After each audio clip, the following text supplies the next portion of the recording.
Hello, guys. Welcome to another episode of Cuda Education. So, today we are continuing our path of understanding textures. Okay, and in order to do that, we have to get through some definitions just so we have a good frame of reference. Now, we've already gone through heap, right, which is basically memory management and things of that nature. We create a heap, which is just a block of memory, and then we have sub allocations that are dedicated to texture.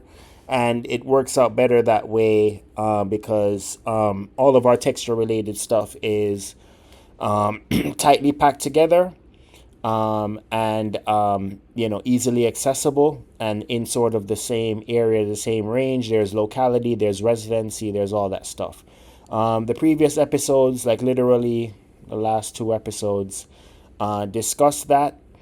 And yeah, now we're just going through some definitions. So we when we start talking about textures in depth, we understand what these words mean and what we're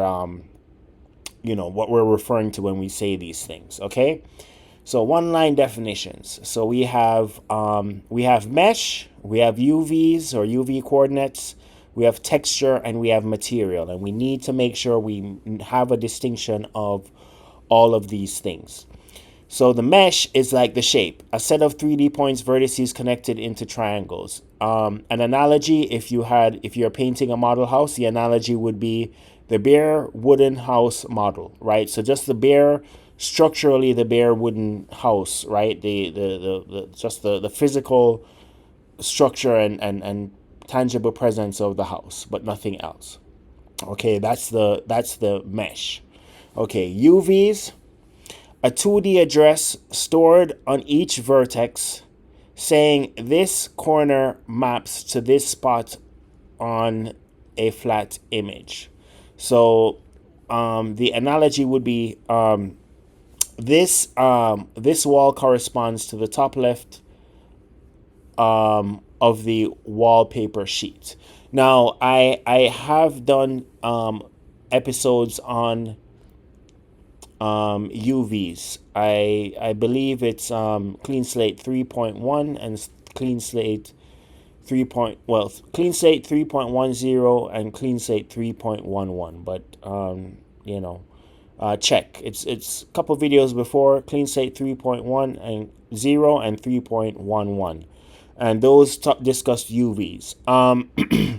The easy understanding that I got of it is that a texture image or a texture is like a two-dimensional tile. Okay, it's like a two-dimensional image. It's a two-dimensional tile.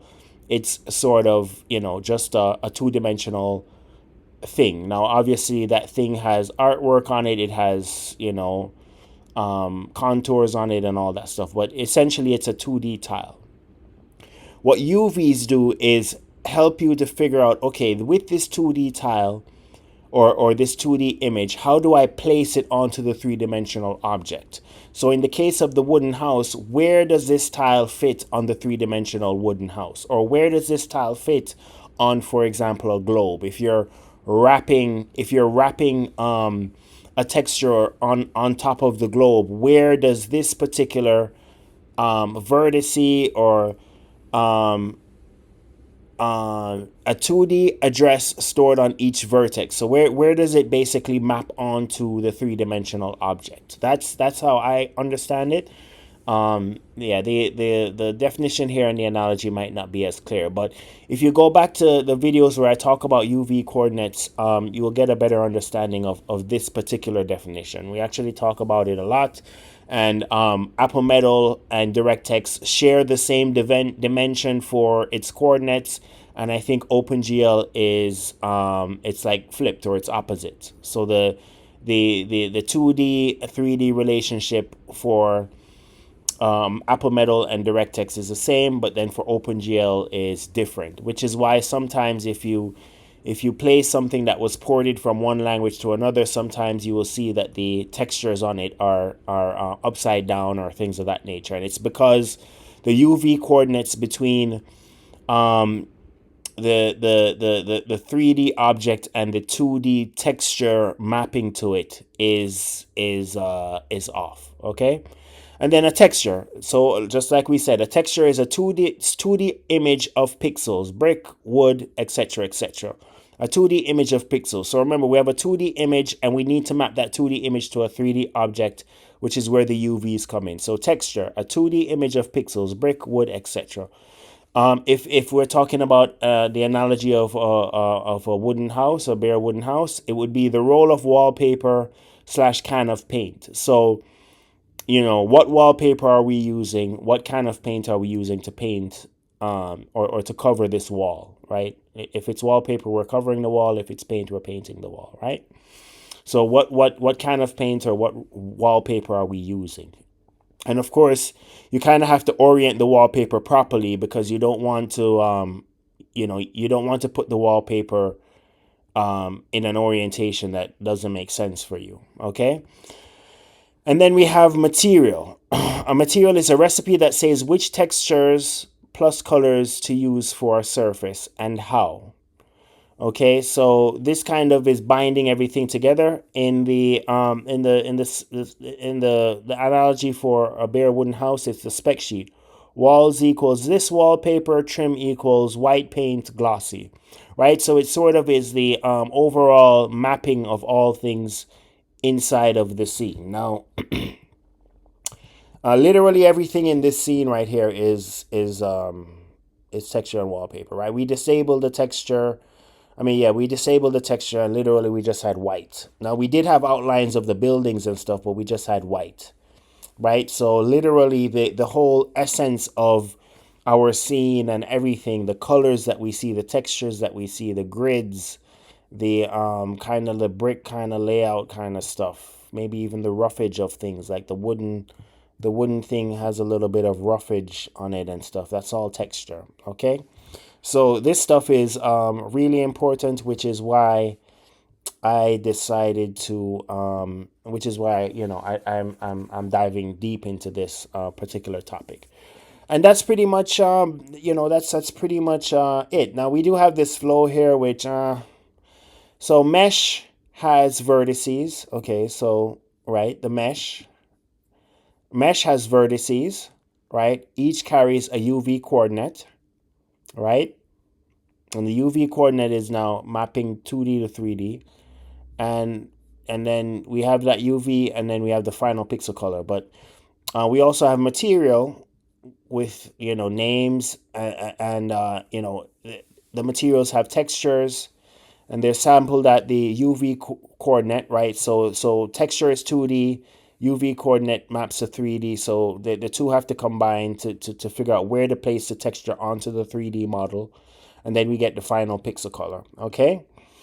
A mesh is just geometry. It has no color at all. Positions and triangles. UVs are the bridge from 3D geometry, which is the object, to 2D image space. Without them, the GPU wouldn't know where on the image a given triangle should read. So that's a more complicated way of saying, how to orient our texture onto the object, right? Or how to orient the wallpaper, or if, in the case of paint, I guess, how you orient the paint, but you don't really orient paint, if you know what I mean. But if the wallpaper has a specific directional pattern, you definitely want to make sure that you're putting the wallpaper in that particular pattern, right? You're not doing it, like for example, if it has arrows, you don't necessarily want arrows to all be pointing down, whatever. And then a texture is a plain image. On its own, it doesn't know which surface it belongs to. So the texture, just a plain image, right? Just like a two-dimensional tile with like colors and stuff on it. Maybe it has texture, roughage and stuff.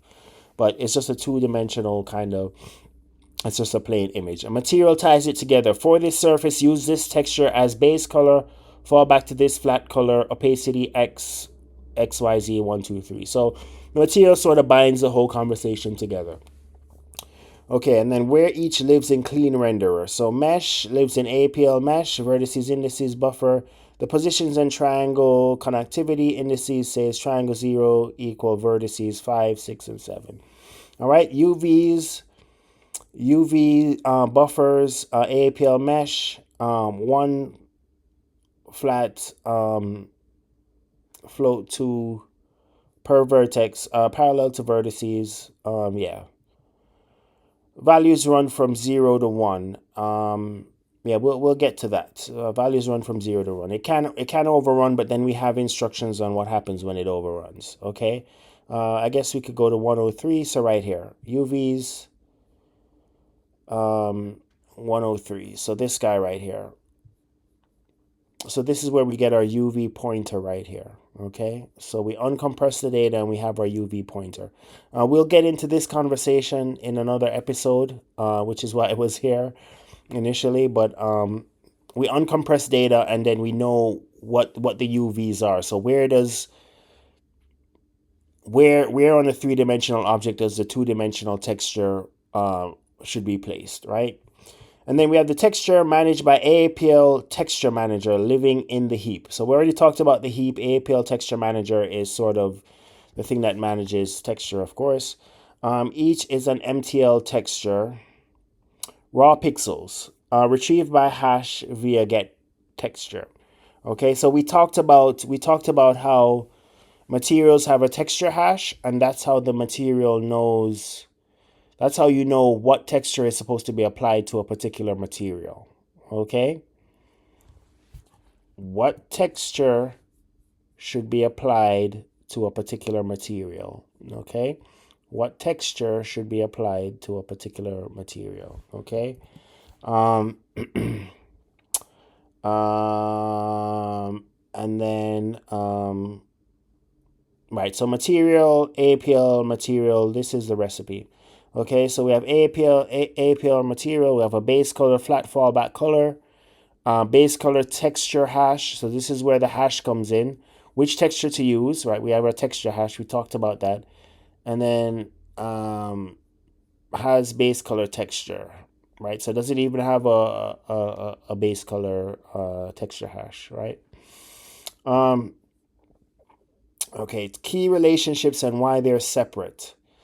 A mesh is not material. They're decoupled via submeshes. A single mesh, the whole bistro, so literally the whole scene is the mesh, right? But a single mesh, the whole bistro, uses many materials, right? So we have many different materials. Okay? We have many different materials, okay? So, a single mesh, the whole bistro, uses many materials. That's what APL submesh does. It splits the mesh into groups of triangles that share one material via material index. One shape, many surface recipes. Okay? So, mesh is not material. Right? Material is not texture. A material references textures. The material doesn't contain the image. It holds a base color texture hash. Base color texture hash. It holds a base color texture hash, a handle. Many materials can point at the same texture, reuse, and one material can reference several textures. Base color, normal, map, emissive. See the other fields in AAPL material. Okay? Now this is important because, for example, that emissive stuff, right? I'm going to guess that when we get to, you see these light bulbs right here? You see these light bulbs, right? There's a daytime, nighttime on all that mode, right? So when it's nighttime, these bulbs light up, okay? This is supposed to light up. And when it lights up, obviously the material and the conversation changes, right? Because now it's emissive, it's emitting light and all that stuff. So I believe that's what this emissive thing is talking about. So, and one material can reference several textures: base color, normal, map, emissive, etc. And you could also see that you have a fallback color too. So you have the base color texture hash and you have a fallback color, and then you also have like emissive and stuff. So that's that. Then you have UVs are not texture. UVs are coordinates. Textures are pixels. UVs live on the mesh's vertices. So remember, the mesh is a three-dimensional object, right? It could be the whole bistro scene. But each vertice in the... So UVs live on the mesh's vertices. So each of the mesh's vertices have a UV coordinate, which basically guides the texture to know, okay, at this coordinate, this is where the texture, this is how I expect the texture to be applied to me. The texture is a separate image. The same UVs can address different textures, swap the wallpaper, keep the same, which corner goes where instructions. This is exactly why your early experiment worked. Rotating UVs changed where the image was read without touching the image itself. So, in a previous episode, recently previous episode, we had situations where we had these paintings here, right? So we rotated the painting. So we rotated the painting, we turned it upside down, we had it at an angle, and we rotated these paintings, right? Or we moved the paintings, we shifted them one side or the other, right? I believe, because it's saying, this is exactly why your early experiment worked. Rotating the UVs changed where the image was read without touching the image itself. So we still had the whole image, it just was applied differently because the UV coordinates were changed, right? So you could look at the previous episodes that talked. It's just like rotating textured material or something, I called it, right? Rotating the UVs changed where the image was read without touching the image itself. So concrete example, one bistro window. All right, so let's look at one bistro window. Which window? All right. This window.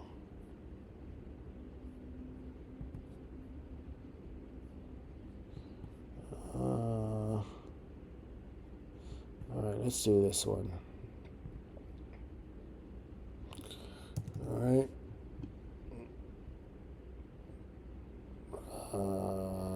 Maybe this one. Looking for one where... Okay, whatever. I will just do this one, okay? Yeah, this one's cool. All right, so... So one bistro window, mesh. The triangles forming the window frame and glass panes. Window frame and glass panes, right? Submesh, the subset of those triangles grouped under one material index. So obviously glass is different from the frame itself. It's different maybe from this too, right? This is a submesh, right? Right?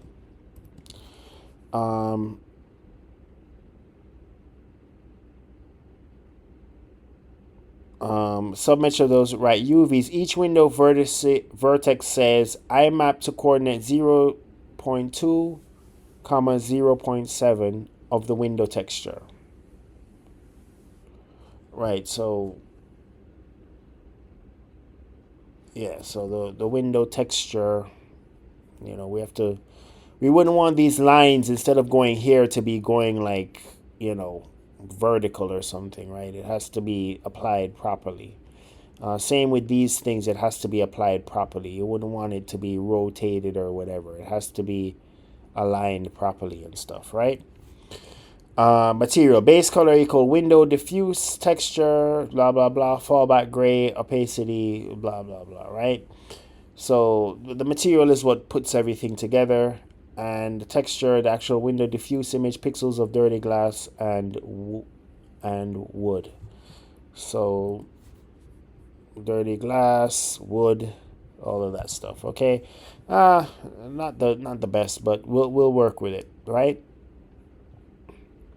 At draw time, the GPU rasterizes the window mesh, interpolates the UVs across each triangle, looks up which texture the material wants,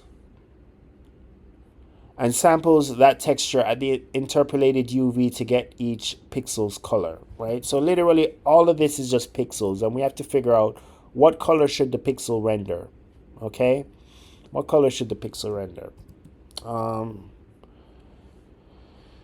A useful way to remember it is mesh equals where, UVs where on the image, texture equals what image, material, the recipe binding them. And that's it for this episode, guys. This is Cuda Education. I have to figure out what do I name this video. That's a good question. But I guess I'll call it definitions, right? Definitions. Mesh, UVs, texture, material. Definitions, yeah. And it will be part of the 3 point, it will be part of the 3 series. So clean slate 3 dot something. Have to figure out how I'm gonna number this also. But yeah, it's part of definitions. All right, guys, thank you for watching this episode. You know what to do to support the channel. Have a great day. This is Cuda Education.